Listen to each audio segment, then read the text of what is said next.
1970년대 베네수엘라는 일본과 스페인보다 잘 사는 나라였습니다. 그러나 2018년 물가 상승률은 무려 170만 %에 달했습니다. 사람들은 지폐를 저울에 달아 빵을 샀고 2019년에는 나라 전체가 7일 동안 암흑에 빠졌습니다. 지금까지 700만 명이 조국을 떠났습니다. 놀라운 건 이 나라가 한때 한국을 도왔던 나라라는 사실입니다. 1951년 한국전쟁 당시 베네수엘라는 의료품과 구호물자를 보냈습니다. 남미의 부국이 가난한 한국을 도왔던 것이죠. 하지만 지금은 정반대입니다. 과거 우리를 도왔던 베네수엘라가 이제 한국을 향해 SOS를 보내고 있습니다. 2019년 3월 7일 오후 5시 베네수엘라 전역이 순식간에 어둠 속에 잠겼습니다. 카라카스 병원의 인공호흡기 알람이 일제히 울렸고 의료진은 손전등을 들고 환자 곁을 뛰어다녔습니다. 도로 위 차량들은 신호등이 꺼진 교차로에서 꼼짝없이 멈춰섰고 지하철은 터널에서 갇혀버렸습니다. 첫날에는 모두가 곧 복구될 거라 생각했습니다. 하지만 사흘째 냉장고 속 음식은 썩어갔고 일주일이 지나자 사람들은 강물을 떠마시며 버텼습니다. 7일간의 정전, 물가 상승률을 뜻하는 인플레이션은 170만 % 오르고 난민 700만 명이 생겨났습니다. 한때 한국보다 부유했던 베네수엘라가 어떻게 몰락했을까요? 그리고 왜 한국에게 SOS를 보냈을까요? 밤하늘 위로 솟아오른 불기둥이 축제의 불꽃놀이처럼 화려했습니다. 마라카이보 호수 일대의 석유 시추장에서 타오르는 불길은 밤을 낮처럼 밝혔습니다. 수백 개의 석유 시추탑들이 호수 위에 촘촘히 박혀 있었고 24시간 내내 검은 액체가 솟아올랐습니다. 고속도로에는 석유를 실은 거대한 탱크로리 행렬이 끝없이 이어졌습니다. 트럭 운전사 카를로스는 그때를 이렇게 기억합니다. 밤새 달리면서도 기분이 좋았어요. 한 번 운행하면 다른 나라 교사 월급 3개월치를 벌 수 있었거든요. 트럭 안에서 라디오를 크게 틀고 살사 음악에 맞춰 어깨를 들썩이며 운전했죠. 카라카스 도심은 마치 미래 도시 같았습니다. 40층짜리 유리 빌딩들이 구름을 뚫고 솟아 있었고 건물마다 네온 사인이 밤하늘을 수놓았습니다. 거리 곳곳에는 파리 향수와 밀라노 드레스가 진열된 고급 부티크들이 즐비했습니다. 롤스로이스와 페라리가 신호등 앞에서 나란히 서 있었고 레스토랑에서는 프랑스 와인과 일본 고급 참치회가 나왔습니다. 주말이면 시몬 볼리바르 공항은 여행객들로 붐볐습니다. 마이애미행 비행기는 항상 만석이었고 부유층들은 쇼핑을 위해 뉴욕과 파리까지 날아갔습니다. 심지어 중산층도 1년에 한두 번씩은 해외여행을 다녀왔습니다. 베네수엘라 여권은 그 어떤 나라에서도 환영받았습니다. 카라카스 중심가 플라자 베네수엘라에서 전자제품 가게를 운영했던 상인 루이스는 당시를 이렇게 회상했습니다. 그때는 돈이 정말 강물처럼 흘렀습니다. 아침 9시에 가게 문을 열면 저녁 9시까지 손님 줄이 끊이지 않았어요. 소니 텔레비전, 제네럴 일렉트릭 냉장고, 미쓰비시 에어컨을 사려는 사람들로 가게가 북적거렸죠. 돈을 세는 게 귀찮을 정도였어요. 볼리바르 화폐는 달러보다 더 가치가 있었고 우리는 세계에서 가장 부자인 줄 알았습니다. 저는 어린 시절 흑백 텔레비전 화면 속에서 그 장면들을 보았습니다. 우리 동네 구멍가게 아저씨 집에 있던 14인치 금성 텔레비전이 동네 유일한 텔레비전이었는데 저녁 7시가 되면 온 동네 아이들이 그 작은 화면 앞에 모여 앉았습니다. 그 속에서 보는 카라카스는 마치 꿈의 도시 같았습니다. 밤하늘을 찌르는 고층 빌딩들, 넓은 8차선 도로를 달리는 최신형 자동차들, 이 모든 것이 신세계였습니다. 제가 살던 서울 변두리 달동네에는 연탄 냄새가 항상 진동했습니다. 아이들은 맨발로 뛰어다녔고 우리는 보리밥에 된장찌개, 김치 몇 조각이 전부인 밥상에서도 감사했습니다. 간식이라고는 10원짜리 달고나가 전부였지만 그것도 형제들과 나눠 먹었습니다. 힘든 환경이었지만 우리에게는 희망이 있었습니다. 아버지들은 공부해라, 공부만이 살 길이다라고 말씀하셨고 어머니들은 자식 교육을 위해서라면 무엇이든 희생했습니다. 촛불 아래서도 책을 읽었고 연필이 짧아져도 끝까지 깎아 썼습니다. 가난했지만 우리 가족에겐 꿈이 있었습니다. 1970년대 통계를 보면 그 차이가 극명하게 드러납니다. 베네수엘라의 1인당 국민소득은 3,630달러로 일본의 3,180달러, 스페인의 2,920달러보다 높았습니다. 같은 시기 한국의 소득은 320달러로 베네수엘라의 10분의 1에 불과했습니다. 세계은행은 베네수엘라를 고소득 국가로 분류했고 UN 인간개발지수에서도 상위권을 차지했습니다. 구독과 좋아요는 영상 제작에 큰 힘이 됩니다. 하지만 그 화려한 부의 구조에는 치명적인 약점이 숨어 있었습니다. 베네수엘라 경제는 마치 한 다리만 있는 의자 같았습니다. 수출의 95% 이상이 석유였고 정부 수입의 80%가 석유 수익이었습니다. 다른 산업은 차츰 경쟁력을 잃어갔습니다. 농업도, 제조업도, 서비스업도 모두 석유 달러에 의존하게 되었습니다. 상인 루이스는 조금씩 이상한 징조들을 느끼기 시작했다고 말합니다. 처음에는 정말 좋았어요. 밀가루든 고기든 브라질산이든 아르헨티나산이든 뭐든 사서 먹을 수 있었거든요. 베네수엘라산은 비싸니까 굳이 사지 않았어요.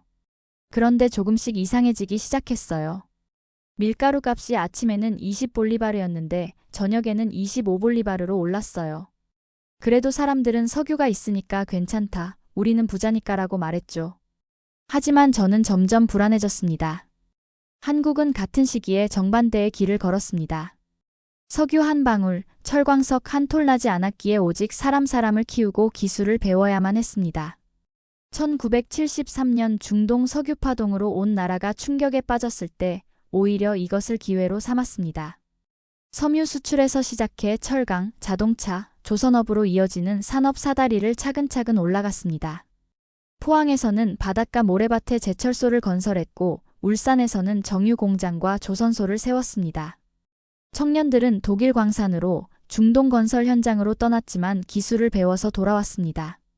그들이 배운 기술이 한국 산업의 밑거름이 되었습니다. 카라카스의 화려한 네온사인 불빛과 서울 변두리의 연탄불, 두 장면은 너무나 극명하게 달랐습니다. 하지만 40년이라는 세월이 흐르며 운명은 완전히 뒤바뀌었습니다. 화려했던 나라는 기초가 무너져 내렸고 가난했던 나라는 튼튼한 기초를 다져 성장했습니다. 베네수엘라는 석유라는 선물에 취해 다른 모든 것을 잃었습니다. 한국은 가난이라는 채찍 덕분에 모든 것을 얻었습니다. 하지만 그 화려한 불빛은 언제부터 그림자가 되었을까요? 그리고 석유라는 축복은 어떻게 저주가 되었을까요? 1982년 어느 화창한 화요일, 마라카이보 근교에서 3대째 농장을 운영하던 카를로스는 인생을 바꾸는 결정을 내렸습니다. 미국에서 온 옥수수가 우리가 기른 옥수수보다 더 싸게 팔리고 있었어요. 볼리바르 환율이 높아지니까 수입하는 게 우리가 농사 짓는 것보다 더 이득이었거든요. 그래서 농사를 접기로 했습니다. 카를로스의 할아버지가 개간한 500헥타르 농장은 차츰 황폐해져 갔습니다. 푸르렀던 옥수수밭에는 키 큰 잡초들이 자랐고 창고에 정성스럽게 보관해 두었던 농기구들은 녹이 슬어 못쓰게 되었습니다. 트랙터는 팔았고 농장 일꾼들은 모두 카라카스로 떠났습니다. 카를로스도 농장을 등지고 도시에서 가게를 차렸습니다. 카를로스만이 아니었습니다. 베네수엘라 전국의 농민들이 하나둘 농기구를 팔고 도시로 떠났습니다. 안데스 산맥 기슭의 커피 농장들, 야노스 대평원의 목장들, 오리노코강 유역의 밀농장들이 차례로 문을 닫았습니다. 3세대, 4세대 이어온 농장들이 몇 년 만에 폐농하게 된 것입니다. 농사 짓는 것보다 수입하는 게 싸니까요. 왜 힘들게 땡볕에서 일해요? 석유 팔아서 사면 되잖아요. 당시 농민들이 흔히 하던 말이었습니다. 공장도 마찬가지였습니다. 카라카스 외곽 과아리나스 공업단지의 섬유 공장들이 하나둘 문을 닫기 시작했습니다. 노동자들은 해고되었고 기계들은 고철로 팔려나갔습니다. 신발 공장, 플라스틱 공장, 식품 가공 공장들도 줄줄이 사라졌습니다. 수입품이 워낙 싸니까 굳이 베네수엘라에서 만들 이유가 없었던 겁니다. 이것이 바로 경제학자들이 말하는 네덜란드병이었습니다. 1960년대 네덜란드에서 천연가스가 발견된 후 비슷한 현상이 일어났다고 해서 붙은 이름입니다. 자원 수출로 환율이 오르면 다른 산업들이 경쟁력을 잃게 되는 현상입니다. 베네수엘라는 1960년 석유 수출국 기구 오펙의 창립 멤버가 되면서 석유 패권국 대열에 합류했지만 그 성공이 결국 독이 되었습니다. 1970년대 두 차례 석유 파동으로 유가가 급등하자 베네수엘라로 들어오는 돈은 홍수를 이뤘습니다. 하루에 300만 배럴씩 뽑아내는 석유로 돈을 벌어들였고 그 돈으로 모든 것을 사왔습니다. 브라질산 옥수수, 아르헨티나산 소고기, 콜롬비아산 채소, 미국산 밀가루까지. 굳이 힘들게 기를 필요가 없었습니다. 같은 시기 한국은 정반대로 이 상황에 충격을 받았습니다. 1973년 1차 석유파동으로 기름값이 4배로 뛰었을 때 온 나라가 절망에 빠졌습니다. 하지만 이 위기를 오히려 기회로 바꿨습니다. 포항제철소 건설 현장에서는 밤낮 없이 망치질 소리가 울렸고 수출 제일주의를 외치며 조그만 나라가 세계로 뻗어나갔습니다. 경부고속도로 건설 현장에서는 인부들이 곡괭이와 삽으로 산을 깎았습니다. 불도저 한 대가 없어서 사람 손으로 다 했습니다. 섬유에서 시작해 철강, 조선, 자동차, 반도체로 이어지는 산업 사다리를 한 계단씩 올라갔습니다. 가난했지만 포기하지 않았습니다. 베네수엘라는 모든 것이 너무 쉬웠습니다. 농업의 국내 총 생산 비중은 1970년 7%에서 1990년 4%로 급락했습니다. 제조업 비중도 20%에서 15%로 줄어들었습니다. 반면 석유 의존도는 계속 높아져 수출의 95% 이상을 석유가 차지하게 되었습니다. 정부 재정의 80%가 석유 수익이었습니다. 농장주 카를로스는 지금도 그때를 후회합니다. 만약 그때 농사를 계속 지었다면 적어도 먹을 것은 있었을 텐데요.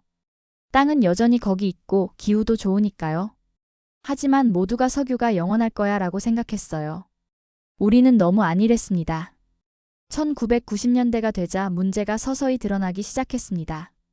석유 가격이 배럴당 10달러대로 떨어지자 베네수엘라 경제는 휘청거렸습니다. 하지만 사람들은 일시적인 현상이라고 생각했습니다. 석유 가격은 다시 오를 거라고 믿었습니다. 그리고 정말로 2000년대 들어 유가가 다시 치솟기 시작했습니다. 배럴당 100달러를 넘나들었고 베네수엘라는 다시 흥청망청했습니다. 우고 차베스 대통령은 21세기 사회주의를 내세우며 복지를 대폭 늘렸습니다. 무료 의료, 무료 교육, 식료품 보조금까지 모든 게 장밋빛으로 보였습니다. 하지만 아무도 몰랐습니다. 그 장밋빛 환상이 곧 가장 참혹한 악몽으로 바뀔 거라는 것을요. 베네수엘라는 언제부터 이 모든 게 잘못되기 시작한 걸까요? 2014년 12월 어느 월요일 아침 카라카스 중심가에서 30년간 빵집을 운영해온 마누엘은 평소와 다르지 않게 가게 문을 열었습니다. 하지만 그날부터 그의 일상은 악몽으로 바뀌었습니다. 아침에 정한 빵 가격이 저녁에는 완전히 맞지 않아요. 가격표를 하루에도 몇 번씩 바꿔 달아야 했어요. 마누엘은 매일 아침 일어나자마자 달러 환율을 확인했습니다. 시장 상인 호세는 더 기가 막힌 상황에 처했습니다. 돈을 일일이 세는 것보다 저울에 올려서 무게로 달아서 계산하는 게 훨씬 더 빨랐어요. 이 정도 무게면 토마토 1kg 이런 식으로 장사를 했죠. 호세의 가게에는 낡은 주방 저울이 하나 있었습니다. 원래는 고기나 생선을 달던 저울이었는데 이제는 돈을 달고 있었습니다. 100볼리바르 지폐 뭉치가 접시 위에 산더미처럼 쌓였습니다. 대학생 마리아는 매일 밤 ATM 앞에서 줄을 섰습니다. 오후 6시부터 줄을 서서 다음날 오전 9시에 은행이 문을 열 때까지 기다렸어요. 하루 인출 한도가 있는데 그 돈으로는 지하철비도 안 됐어요. 줄을 선 시간 동안 물가가 또 올라 있었거든요. ATM 앞에는 텐트를 치고 기다리는 사람들까지 있었습니다. 가족이 교대로 줄을 서기도 했습니다. 아버지가 밤에 줄을 서면 어머니가 새벽에 와서 바꿔줬습니다. 그렇게 해서 겨우 얻은 돈으로는 빵 한 개를 살 수 없었습니다. 여러분은 이런 상황을 상상할 수 있으신가요? 댓글로 생각을 나누어 주세요. 2018년 베네수엘라의 인플레이션은 공식적으로 170만 %를 기록했습니다. 1년 전에 100볼리바르로 살 수 있던 물건이 이제는 170만 볼리바르가 필요했습니다. 하지만 실제로는 그보다 더 심했을 거라고 경제학자들은 추정합니다. 정부가 정확한 통계를 발표하지 않았기 때문입니다. 무엇보다 충격적인 것은 화장실에서는 화장지 대신 지폐를 쓰는 사람들까지 나타났죠. 실제로 지폐가 화장지보다 훨씬 더 싸졌기 때문입니다. 아이들은 지폐로 종이접기를 하며 놀았고 어른들은 지폐를 태워서 난방을 했습니다. 장작을 사는 것보다 지폐를 태우는 게 더 싸졌거든요. 같은 시기 한국은 어떤 위기를 겪었을까요? 1997년 외환위기 때 환율이 800원에서 2000원으로 급등했습니다. 하루아침에 돈의 가치가 절반 이하로 떨어진 셈입니다. 실업자가 200만 명으로 늘어났고 대기업들이 줄줄이 무너졌습니다. 중산층 가정들이 집을 팔고 전세로 이사했습니다. 하지만 한국은 문제를 정면으로 인정했습니다. 김대중 대통령은 제2의 건국을 선언했고 국민들은 금 모으기 운동에 나섰습니다. 집에 있던 금반지, 금목걸이를 모두 내놓았고 총 227톤의 금이 모였습니다. 기업들은 구조조정을 받아들였고 정부는 국제통화기금의 조건을 따랐습니다. 2년 만에 외환위기를 극복했고 더 강한 경제로 다시 일어났습니다. 베네수엘라는 정반대였습니다. 끝까지 외부 탓만 했습니다. 니콜라스 마두로 대통령은 미국의 경제 제재 때문이다. 국제 투기 자본의 음모다. 언론이 과장해서 보도한다고 말했습니다. 심지어 경제전쟁이라는 표현까지 썼죠. 문제를 인정하지 않으니 해결책도 없었습니다. 빵집 사장 마누엘은 결국 2019년 가게 문을 닫았습니다. 아무리 빨리 가격을 올려도 재료비를 따라갈 수 없었어요. 아침에 받은 밀가루 값이 점심에는 2배로 올라 있었거든요. 빵을 만들어서 파는 동안 재료비가 올라버리니까 팔수록 손해였어요. 마누엘의 빵집은 1984년부터 35년간 그 자리에서 동네 사람들에게 빵을 팔았습니다. 3명의 직원을 두고 하루에 500개씩 빵을 구웠습니다. 단골 손님들과는 가족처럼 지냈습니다. 하지만 인플레이션은 35년 역사를 3개월 만에 끝장냈습니다. 한국의 환율 폭등은 2년 만에 진정되었지만 베네수엘라의 물가 상승률은 6년째 계속되었습니다. 그리고 그것은 끝이 아니었습니다. 그리고 2019년 베네수엘라 국민을 더욱 끔찍하게 만든 사건이 기다리고 있었습니다. 카라카스 종합병원 소아과 병동에서 30년간 일해온 의사 안나는 매일 아침 출근할 때마다 가슴이 무거웠습니다. 2019년 들어 상황이 너무 심각해졌기 때문입니다. 영양실조 아기들이 매일 실려왔어요. 생후 6개월인데 몸무게가 3kg밖에 안 돼요. 정상이라면 7에서 8kg은 되어야 하는데 아이들이 너무 안 됐어요. 안나 의사는 그날들을 생생히 기억합니다. 젊은 엄마가 비쩍 마른 아기를 안고 응급실에 뛰어들어왔습니다. 아기는 울 힘도 없었고 눈동자도 흐리멍텅했습니다. 분유를 살 수 없어서 설탕물을 먹이는 부모들도 있었어요. 심지어 밀가루를 푼 물에 설탕을 타서 먹이기도 했죠. 그게 최선이었거든요. 분유 한 통이 최저임금의 10배였으니까요. 병원 복도에는 영양실조로 입원한 아이들의 울음소리가 끊이지 않았습니다. 간호사들도 눈물을 글썽였습니다. 30년 경력의 안나 의사도 이런 상황은 처음이었습니다. 대학생 마리아의 어머니 카르멘은 밤마다 가슴이 미어졌습니다. 밤 10시쯤 되면 마리아가 엄마, 배고파라며 울었어요. 냉장고를 열어봐도 아무것도 없었어요. 카르멘은 공무원이었지만 월급으론 아무것도 살 수 없었습니다. 밀가루 1kg이 월급의 절반이었거든요. 고기는 꿈도 꿀 수 없었고 달걀도 사치였습니다. 가족 4명이 하루에 빵 하나를 나눠 먹었습니다. 마리아가 다른 친구들은 뭘 먹고 사는지 궁금하다고 말했을 때 저는 대답할 수가 없었어요. 다른 집도 마찬가지였거든요. 슈퍼마켓 진열대는 텅 비었습니다. 빵도 우유도 고기도 없었습니다. 운 좋게 물건이 들어오면 긴 줄이 생겼습니다. 사람들은 새벽 4시부터 줄을 서서 오후 2시에 가게가 문을 열 때까지 기다렸습니다. 그렇게 기다려도 자기 차례가 오면 이미 물건이 떨어져 있었습니다. 거리에서는 사람들이 쓰레기통을 뒤지며 먹을 것을 찾았습니다. 쓰레기 수거장에는 밤마다 사람들이 몰려들었습니다. 식당에서 버린 음식 찌꺼기라도 건져보려고요. 2019년 3월 7일 오후 5시 설상가상으로 베네수엘라 전역에 정전이 시작되었습니다. 처음에는 몇 시간이면 복구될 거라고 생각했습니다. 하루가 지나도 전기가 들어오지 않자 사람들은 불안해하기 시작했습니다. 병원에서는 비상 발전기로 버텼지만 이틀째 되자 연료가 떨어졌습니다. 안나 의사는 촛불을 켜고 진료를 해야 했습니다. 인공호흡기를 사용하던 환자들이 위험해졌어요. 수동식 인공호흡기로 바꿨지만 간호사들이 24시간 교대로 손으로 펌프질을 해야 했어요. 도시 전체가 마비되었습니다.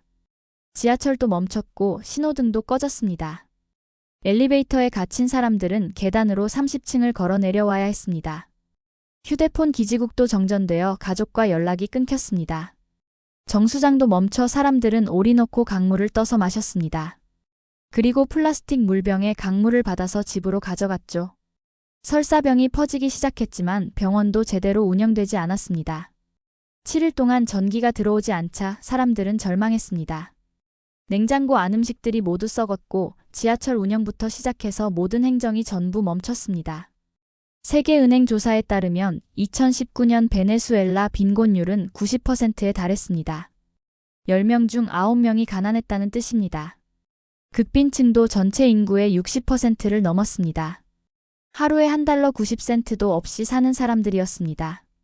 더 충격적인 것은 국민 평균 체중이 11kg 줄어들었다는 사실이었습니다. 성인 남성 평균 체중이 70kg에서 59kg으로 여성은 60kg에서 49kg으로 줄었습니다. 사람들이 말 그대로 굶고 있었던 겁니다. 마두로 다이어트라는 씁쓸한 신조어까지 생겼습니다. 니콜라스 마두로 대통령 이름을 딴 강제 다이어트라는 뜻이었습니다. 웃기려고 만든 말이었지만 현실은 전혀 웃기지 않았습니다. 한국도 그렇게 먹을 게 없던 가난한 시절이 있었습니다. 1970년대 새마을 운동 때 통일벼를 개발해서 식량 자급을 이뤘기 때문입니다. 아무리 가난해도 밥은 먹을 수 있었습니다. 전력과 상하수도 인프라도 전국에 빠짐없이 구축했습니다. 산골 오지까지 전기를 끌어갔고 수도관을 놓았습니다. 위기가 와도 기본적인 생활은 유지될 수 있게 미리 준비한 겁니다. 그러나 베네수엘라는 아무것도 준비가 되어 있지 않았습니다. 한 의사 안 나는 동료들이 하나둘 나라를 떠나는 걸 지켜봐야 했습니다. 소아과 의사 10명 중 5명이 나라를 떠났어요. 마취과 의사는 8명 중 7명이 갔고요. 남은 우리도 언제까지 버틸 수 있을지 모르겠어요. 베네수엘라 의료진 협회 통계에 따르면 2019년까지 의료진의 절반이 해외로 떠났습니다. 20년 경력의 의사들이 콜롬비아에서 택시를 몰고 30년 경력의 간호사들이 페루에서 청소일을 했습니다. 2019년 빈곤율 90%, 국민 평균 체중 감소 11kg, 의료진 50% 해외 이탈. 숫자 뒤에는 굶주리는 아이들의 울음소리와 절망하는 부모들의 한숨이 있었습니다. 하지만 가장 아픈 것은 따로 있었습니다. 가족이 뿔뿔이 흩어지는 것이었습니다. 조국을 버리는 것은 정말 마지막 선택일까요? 2018년 8월 어느 뜨거운 일요일 새벽, 카라카스 교회 페타레 지역에 살던 마르타는 평생 가장 어려운 결정을 내렸습니다. 30대 중반인 그녀에게는 8살, 12살 두 아이가 있었습니다. 더 이상은 안 되겠다고 생각했어요. 아이들이 학교에서 기절하기 시작했거든요. 먹을 게 없어 제대로 못 먹이니까요. 마르타는 새벽 5시에 아이들을 깨웠습니다. 8살 소피아와 12살 카를로스에게 여행을 떠난다고 말했습니다. 아이들은 신나했지만 마르타는 눈물을 삼켜야 했습니다. 언제 돌아올 수 있을지 알 수 없었거든요. 가방 하나에 옷 몇 벌과 아이들 사진만 챙겼어요. 집에 있던 모든 것을 버리고 왔어요. 20년간 모은 모든 것을 그냥 두고 왔죠. 마르타 가족은 버스를 타고 콜롬비아 국경으로 향했습니다. 12시간 여행이었지만 버스 안에서는 아무도 말이 없었습니다. 모두 비슷한 처지였기 때문입니다. 젊은 부부, 혼자 온 청년들, 손자를 데리고 온 할머니까지. 버스는 눈물바다였습니다. 콜롬비아 국경 도시 쿠쿠타에 도착했을 때 마르타는 충격을 받았습니다. 수천 명의 베네수엘라 사람들이 국경에 몰려 있었습니다. 철조망 너머로는 가족을 찾는 울부짖음이 들렸고 아이들은 배고파서 울고 있었습니다. 시몬 볼리바르 다리 위에서 3일을 기다렸어요. 국경 경비대가 일일이 신원을 확인하는데 시간이 오래 걸렸거든요. 아이들은 언제 집에 돌아가요? 라고 계속 물었지만 저도 모른다고 할 수밖에 없었어요. 국경에서는 매일 드라마가 벌어졌습니다. 헤어진 가족이 재회하며 우는 장면, 국경을 넘지 못해 발을 동동 구르는 사람들, 병든 아이를 업고 와서 도움을 청하는 부모들. 콜롬비아 적십자는 임시 천막을 치고 구호물품을 나눠줬지만 턱없이 부족했습니다. 마라카이보에서 온 의대생 안드레스는 혼자서 국경을 넘었습니다. 의대 5년차였는데 학교가 문을 닫았어요. 교수들이 모두 떠났거든요. 공부를 계속하려면 다른 나라로 가야 했어요. 안드레스는 3일 동안 걸어서 국경에 도착했습니다. 버스비가 없었기 때문입니다. 발가락이 부르트고 다리가 퉁퉁 부어도 계속 걸었습니다. 가방에는 의대 교과서 몇 권과 졸업사진이 전부였습니다. 5년간 공부한 의학 지식으로 베네수엘라에서는 아무것도 할 수 없었어요. 병원에 약이 없으니까요. 차라리 다른 나라에서 처음부터 시작하는 게 낫겠다고 생각했어요. 2025년 현재 베네수엘라를 떠난 난민은 700만 명에 달합니다. 전체 인구 2,800만 명 중 4분의 1이 조국을 등진 셈입니다. 이는 시리아 난민 540만 명보다 훨씬 많은 수치입니다. 남미 역사상 최대 규모의 인구 이동이었습니다. 의료진의 절반, 대학 교수진의 70%가 해외로 떠났습니다. 젊은 엔지니어, 과학자, 교사들이 줄줄이 나라를 버렸습니다. 베네수엘라 중앙대학교 의과대학은 교수 50명 중 35명을 잃었습니다. 20년, 30년 축적된 지식과 경험이 하루아침에 사라진 것입니다. 한국도 비슷한 경험이 있었습니다. 1960에서 70년대에는 파독 광부와 간호사들이, 1970에서 80년대에는 중동 건설 노동자들이 고향을 떠났습니다. 전체 인구의 1% 정도인 40만 명이 해외로 나갔습니다. 파독 광부 출신인 이철수 씨는 당시를 이렇게 회상합니다. 1963년에 독일로 떠날 때 부산항에서 가족들과 작별하며 모두 울었어요. 언제 다시 만날지 몰랐거든요. 하지만 우리에겐 꿈이 있었어요. 기술을 배워서 고향에 돌아가겠다는 꿈이요. 실제로 파독 광부들 대부분은 기술을 배워서 한국으로 돌아왔습니다. 그들이 독일에서 배운 기술이 한국 산업화의 밑거름이 되었습니다. 중동 건설 노동자들도 마찬가지였습니다. 힘들었지만 돌아갈 희망이 있었습니다. 베네수엘라 난민들은 달랐습니다. 돌아갈 희망을 완전히 잃어버렸습니다. 경제가 언제 회복될지, 정치가 언제 안정될지 아무도 모르기 때문입니다. 5년이 지나도 10년이 지나도 나아질 기미가 보이지 않았습니다. 마르타는 지금 콜롬비아 보고타에서 식당 청소 일을 하며 살고 있습니다. 새로운 곳에서 청소 일을 한다는 게 힘들지만 그래도 아이들이 학교에 갈 수 있으니까 다행이에요. 700만 명의 베네수엘라 난민. 이는 단순한 숫자가 아닙니다. 700만 명계의 꿈이 산산조각 났고 700만 명계의 가족이 뿔뿔이 흩어졌다는 뜻입니다. 한 나라의 미래가 통째로 다른 나라로 떠나버린 것입니다. 콜롬비아, 페루, 에콰도르, 칠레, 아르헨티나. 남미 전체가 베네수엘라 난민으로 몸살을 앓고 있습니다. 하루에 5,000명씩 국경을 넘었던 시기도 있었습니다. 그런데 이 절망적인 위기 속에서도 손을 내미는 나라들이 있었습니다. 그 중에는 놀랍게도 70년 전 베네수엘라에게 도움을 받았던 나라도 있었습니다. 2019년 이후 베네수엘라 정부는 유엔과 국제사회에 긴급히 구조를 요청했습니다. 의약품, 식량, 전력 지원이 없으면 국가가 무너진다고 호소했죠. 한국 역시 이 요청에 응답해 한국국제협력단인 코이카 의료진과 봉사단을 파견했습니다. 다시 말해 베네수엘라의 SOS에 한국이 직접 응답한 것입니다. 콜롬비아 보고타 외곽에 자리한 베네수엘라 난민센터. 2019년 여름에 마르타는 이곳에서 처음 본 광경에 깜짝 놀랐습니다. 한국인 봉사자들이 난민들에게 뭔가를 가르치고 있었는데 단순히 구호물품을 나눠주는 게 아니었습니다. 한국 사람들은 돈을 주거나 밥을 주는 것만으로 끝내지 않았어요. 컴퓨터 수리하는 법, 한국 요리 만드는 법, 재봉틀 사용하는 법까지 가르쳐줬어요. 스스로 먹고 살 수 있는 방법을 알려준 거죠. 코이카에서 파견된 김민수 씨는 베네수엘라 난민들과 3개월을 함께 보냈습니다. 우리도 과거에 가난했으니까 그 마음을 알 수 있었어요. 돈을 주는 것보다 기술을 가르쳐주는 게 진짜 도움이라고 생각했죠. 김민수 씨가 가르친 것은 스마트폰 수리 기술이었습니다. 베네수엘라에서 엔지니어였던 30대 남성들이 스마트폰 부품을 분해하고 조립하는 법을 배웠습니다. 2주 과정을 마친 후에는 작은 수리점을 차릴 수 있었습니다. 처음에는 한국이 우리를 왜 도와주지? 라고 의아해했어요. 지구 반대편 나라인데 말이에요. 그런데 알고 보니 70년 전에 우리가 한국을 도왔던 적이 있다더라고요. 콜롬비아, 페루, 에콰도르에 파견된 의료진들이 무료 진료를 제공했고 교육 프로그램과 직업훈련을 실시했습니다. 연간 500만 달러 규모의 지원이었습니다. 한국이 개발도상국을 돕는 나라가 된 것은 2009년 OECD 개발원조위원회에 가입하면서부터입니다. 도움을 받던 나라에서 주는 나라로 바뀐 것은 전 세계에서 유일한 사례였습니다. 여기서 절대 잊지 말아야 할 역사가 있습니다. 1951년 한국전쟁 당시 베네수엘라가 18만 842달러 상당의 의료품과 물자를 한국에 보냈던 일입니다. 직접 군대를 보내지는 않았지만 분명한 도움이었습니다. 당시 베네수엘라 외무부 문서를 보면 이런 기록이 남아 있습니다. 자유민주주의를 수호하기 위해 싸우는 한국 국민에게 베네수엘라 정부와 국민의 연대를 보낸다. 카라카스 일간지 엘 우니베르살은 한국의 고통을 베네수엘라도 함께 나눠야 한다고 사설에서 썼습니다.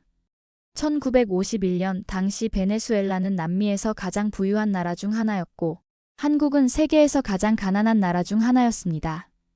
1인당 국민소득이 10배 이상 차이 났습니다. 하지만 베네수엘라는 부를 나눴습니다. 68년이 지나고 이제 상황이 완전히 뒤바뀌었습니다. 과거 도움을 받던 한국이 베네수엘라에게 손을 내밀고 있습니다. 역사의 아이러니였죠. 코이카 이상훈 팀장은 이렇게 말했습니다. 단순히 돈을 주는 게 아니라 스스로 일어설 수 있는 힘을 기르는 게 중요해요. 우리도 과거에 그렇게 도움을 받았거든요. 독일, 미국, 일본에서 기술을 배워왔죠. 실제로 한국의 원조 방식은 달랐습니다. 단순히 돈이나 물건을 주는 게 아니라 기술과 노하우를 전수했습니다. 한국이 과거에 받았던 도움 방식 그대로였습니다. 의사 출신 난민 루시아는 한국 의료진에게 한의학을 배웠습니다. 베네수엘라에서는 양의학만 공부했는데 침 놓는 법을 배웠어요. 약이 없어도 치료할 수 있는 방법이더라고요. 루시아는 지금 페루 리마에서 작은 한의원을 운영하고 있습니다. 베네수엘라 난민들이 주요 고객입니다. 돈이 없어도 치료받을 수 있어서 인기가 좋습니다. 한국의 OECD 개발원조위원회 가입은 역사적 의미가 컸습니다. 연간 30억 달러 규모의 개발 원조를 제공하는 나라가 되었습니다. 1945년 광복 당시 문맹률이 80%였던 나라가 70년 만에 세계 열대 경제대국이 되었고 이제는 다른 나라를 돕는 나라가 된 것입니다. 코이카 관계자는 이렇게 설명했습니다. 우리가 베네수엘라를 돕는 이유는 과거의 은혜 때문만이 아니에요. 지금 그들이 겪고 있는 고통을 우리도 겪어봤기 때문이에요. 가난이 뭔지, 절망이 뭔지 알기 때문에 도울 수 있는 거죠. 하지만 수많은 도움의 손길에도 베네수엘라의 미래는 여전히 불투명했습니다. 난민들에 대한 인도적 지원만으로는 근본적인 해결책이 될 수 없었습니다. 베네수엘라 자체가 회복되어야 했습니다. 과연 이 나라의 희망은 남아있을까요? 콜롬비아에서 3년을 보낸 후 2023년 봄에 고향으로 돌아온 베네수엘라 엔지니어 페드로. 그는 카라카스 공항에 내렸을 때 복잡한 감정을 느꼈습니다. 공항부터가 달랐어요. 예전처럼 완전히 썰렁하지는 않았거든요. 사람들이 조금씩 돌아오고 있다는 느낌이 들었어요. 페드로가 돌아온 이유는 작은 희망 때문이었습니다. 시간은 걸려도 기회는 있다고 생각했어요. 젊은 사람들이 하나둘 돌아오고 있고 작은 변화들이 보이기 시작했거든요. 실제로 카라카스 시내에는 미묘한 변화가 일어나고 있었습니다. 라스 메르세데스 지역의 젊은이들이 운영하는 작은 카페들이 문을 열기 시작했고 알타미라에서는 온라인 쇼핑몰을 시작하는 청년들이 늘어났습니다. 해외에서 돌아온 인재들이 기술 스타트업을 만들기도 했습니다. 26살 마리아는 콜롬비아에서 2년을 보낸 후 카라카스로 돌아와 작은 디자인 스튜디오를 차렸습니다. 해외에서 배운 디지털 마케팅 기술을 활용해서 베네수엘라 브랜드들을 도와주고 있어요. 아직 작지만 꿈은 있어요. 마리아의 스튜디오에는 해외에서 돌아온 젊은 디자이너들이 모여들기 시작했습니다.